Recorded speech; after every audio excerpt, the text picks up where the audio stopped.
साथियों नमस्कार, मैं एसपी सिंह नंद, मास ओपिनियन चैनल में आपका स्वागत है। साथियों, क्या 2024 का लोकसभा का चुनाव मंडल बनाम कमंडल के बीच में होगा? क्या इन दोनों के बीच में संग्राम होगा 2024 के लोकसभा चुनाव के लिए? और स्वामी प्रसाद मौर्य को इसी समय क्यों आए तुलसीदास दुबे याद? इससे पहले क्यों याद क्यों नहीं आए? इसका मतलब क्या है? क्या 2024 का एजेंडा सेट किया जा रहा है? क्या बहुजन समाज के जो नेता हैं, वो नेता जो बहुजन समाज पार्टी में रह चुके हैं, जो बाहर हैं, जिनका कोई पुरसा हाल नहीं है, जो भारतीय जनता पार्टी से बार बार हार चुके हैं, उनके लिए क्या स्वामी प्रसाद मौर्य कोई जमीन तैयार कर रहे हैं?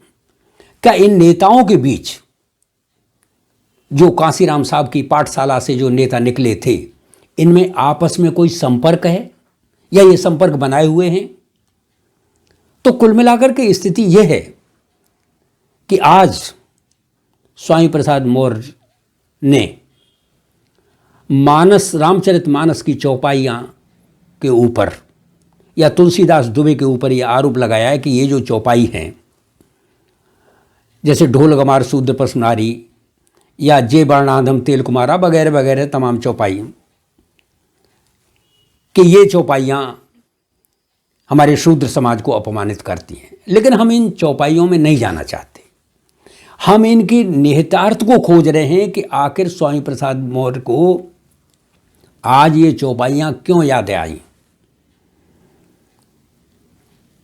तो आप जानते हैं कि आज उत्तर प्रदेश में स्थिति यह है कि जो भी नेता लोग हैं, जो विपक्षी पार्टियों के नेता हैं, वो इस बात से सशंकित हैं कि 2024-2027 में क्या होगा।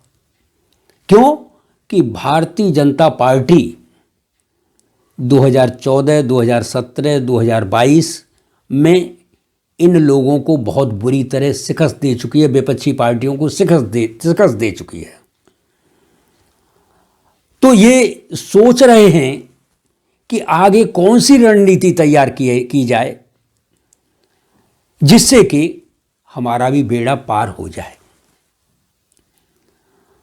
तो जो मंडल है, जो सामाजिक न्याय का फॉर्मूला है, सामाजिक न्याय का जो सूत्र है, उसी को पकड़कर ये आगे बढ़ना चाहते हैं कि जो SC ST OBC है, इनको ये बताया जाए कि तुम फर्जी हिंदू बने हुए हो। ये भारतीय जनता पार्टी तुमको फर्जी हिंदू बनाए हुए है। एक्चुअली तुम्हारा हर तरीके से शोषण हो रहा है, तुम अपमानित हो रहे हो हिंदू के नाम पर। तो SC ST OBC को लामबंद और एक मुश्त गोलबंद करके वो अपना बेड़ा पार कराना चाहते हैं, यानी मंडल बनाम कमंडल। तो ये जो स्थितियां हैं, लेकिन भारतीय जनता पार्टी भी इस मामले में सजग है। अब सवाल इस बात का है कि मौर्य जी जो बयान दे रहे हैं, वो अपने बयान पर कायम हैं और बयान से न पलट रहे हैं न रुक रहे हैं, बराबर बयान देते जा रहे हैं। समाजवादी पार्टी के शिवपाल सिंह यादव ने यह क्लियर कर दिया है कि ये पार्टी का बयान नहीं है, और मौर्य जी खुद भी कह चुके हैं कि ये मैं पार्टी के फोरम पे ये मैंने बयान नहीं दिया है। तो पार्टी उनके साथ नहीं है, तो फिर उनके साथ कौन है? वो क्यों ये बयान पे बयान देते जा रहे हैं? ये पार्टी उनके साथ नहीं है। हालांकि बिहार में ये बात नहीं है। बिहार में प्रोफेसर चंद्रशेखर ने जो बयान दिया, उनके साथ पार्टी खड़ी है, राष्ट्रीय जनता दल खड़ा है, और उनको नीतीश कुमार ने भी मंत्रिमंडल से नहीं निकाला है।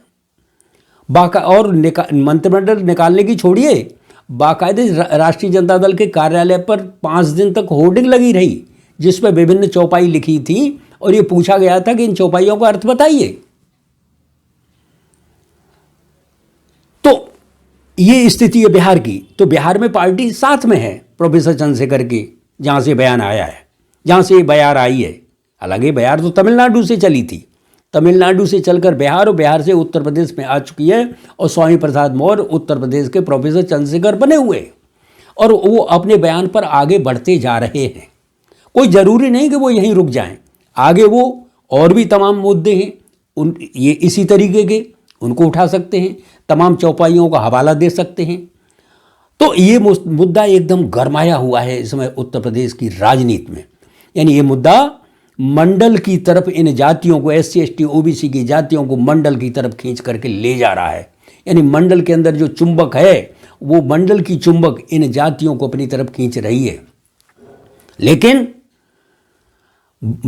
लेकिन भारतीय जनता पार्टी धार्मिक ध्रुवीकरण के द्वारा, यानी सपा और बसपा की विगत वर्षों में उदासीनता के कारण जो अति पिछड़े वर्ग के अंदर अति पिछड़े वर्ग के प्रति, MBC के प्रति, जो जिसका बहुत बड़ा वोट बैंक है MBC का उत्तर प्रदेश में, इनके प्रति जो सपा बसपा ने उदासीनता बरती थी, उसी का परिणाम है कि ये जातियां भाजपा की तरफ मुड़ गईं और भारतीय जनता पार्टी ने इनको धार्मिक ध्रुवीकरण के द्वारा अपने पाले में खींच लिया।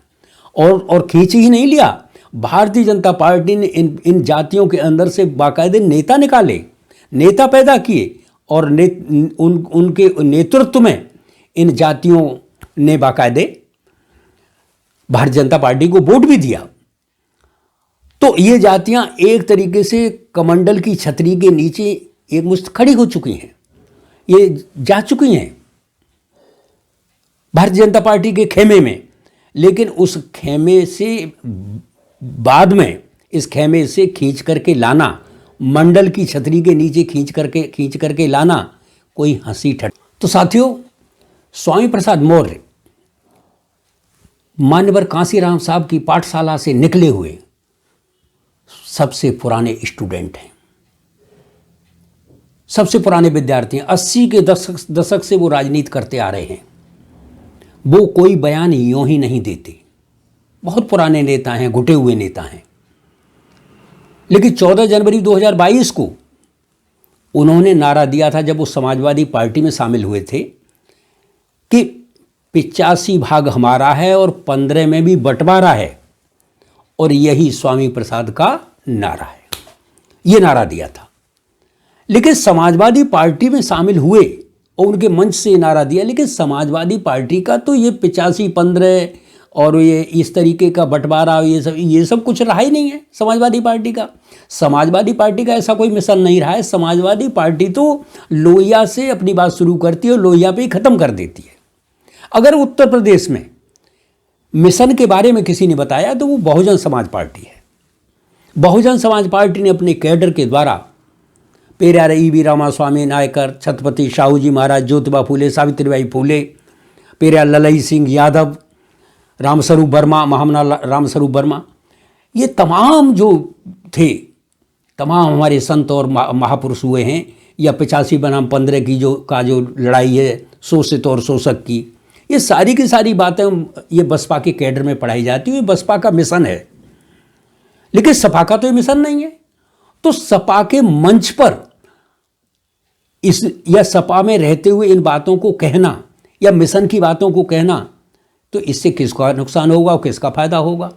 अगर ये SC ST OBC यानी schedule caste, backward class, most backward class और शेड्यूल ट्राइब्स, ये जातियां, ये समुदाय, ये वर्ग अगर भारतीय जनता पार्टी से अलग होते हैं, भारतीय जनता पार्टी के खेमे से लौटते हैं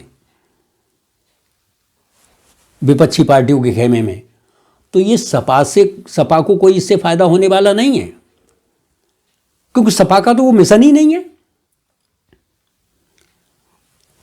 लेकिन फायदा किसको होगा? इससे फायदा किसको होगा? फायदा BSP को होगा, क्योंकि BSP ही इन जातियों की, SC ST OBC की स्वाभाविक पार्टी है, स्वाभाविक पार्टी है। तो स्वाभाविक पार्टी यानी स्वाभाविक दोस्त कहते हैं जिसको, जो है, तो BSP को फायदा होगा। लेकिन सपा को क्या होगा? सपा को नुकसान होगा इससे जो है, जो स्वामी प्रसाद जो स्टेटमेंट दे रहे हैं। तो क्या जो राजनीतिक पंडित ये कह रहे हैं कि क्या स्वामी प्रसाद मौर्य ये जो स्टेटमेंट देने से, स्टेटमेंट जो आजकल दे रहे हैं, उनसे बसपा में अपनी ज़मीन तैयार कर रहे हैं, या बहन जी से कोई उनकी डील हो चुकी है, या वो बसपा की तरफ मुखातिब हैं, या पुनः वो बसपा के में अपनी घर वापसी कर सकते हैं? ये प्रश्न विचाराधीन है। लोगों के दिमाग में गूंज रहा है कि ये जो मुद्दे उठाए जा रहे हैं ये बिल्कुल बसपा के पैटर्न पर उठाए जा रहे हैं। लेकिन भाजपा भी इन सब विषयों से चौकन्नी है। वो भी जानती है कि इस पिच पर जाने से हमारा नुकसान है। वो कोई जवाब नहीं दे रही है। हालांकि अखिलेश यादव ने भी इन मुद्दों पर चुप्पी साध रखी है, वो भी कोई जवाब नहीं दे रहे हैं। आगे क्या बोलते हैं ये देखने वाली बात होगी। लेकिन शिवपाल यादव ने क्लियर कर दिया है कि भाई हमारा ऐसा कोई विचार नहीं है, और स्वामी प्रसाद मौर्य जी ने भी कह दिया है, स्वामी प्रसाद मौर्य ने कह दिया है कि भाई हम पार्टी के फोरम पे ये बात नहीं कह रहे हैं। तो जब पार्टी के फोरम पे आप ये बात नहीं, तो कहने की ज़रूरत क्या है आपके साथ? जब कौन है आपके साथ? पार्टी है नहीं। तो सवाल इस बात का है कि क्या इस उनके इन वक्तव्यों से बीएसपी को फायदा होगा? और बीएसपी वो छोड़ चुके हैं, तो क्या उनके पुनः बहुजन समाज पार्टी में वापसी के संकेत हैं कि इधर अगर समाजवादी पार्टी में कुछ होता है तो मैं पुनः, तो ये जो डील है, क्योंकि ये सारी की सारी उनके जो स्टेटमेंट आजकल जो जा रहे हैं एकदम वही स्टेटमेंट हैं जो 14 अप्रैल 1984 से बहुजन समाज पार्टी के गठन के बाद जो कांसीराम साहब अपने कैडर में बोला करते थे, जो बोला करते थे वही है।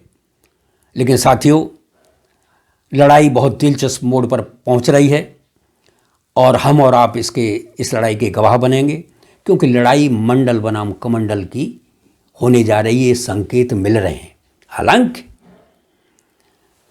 भाजपा ने भी 2022 के चुनाव में नारा दिया था 80 बनाम 20 का, लेकिन जब स्वामी प्रसाद मौर्य ने 15 बनाम 85 का नारा दिया तो भारतीय जनता पार्टी के लोगों ने उसका जवाब नहीं दिया।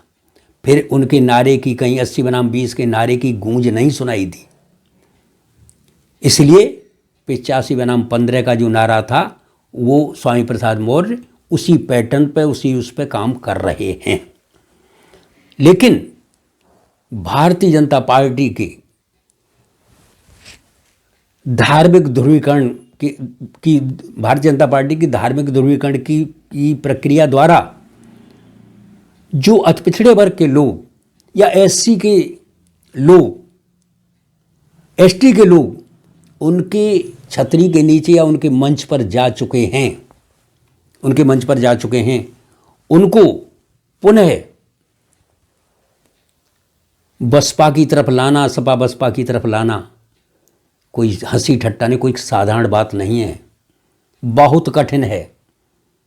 क्योंकि वहाँ पर वो अपनी जगह बना चुके हैं और भाजपा इसमें चौकस है, चौकन्नी है।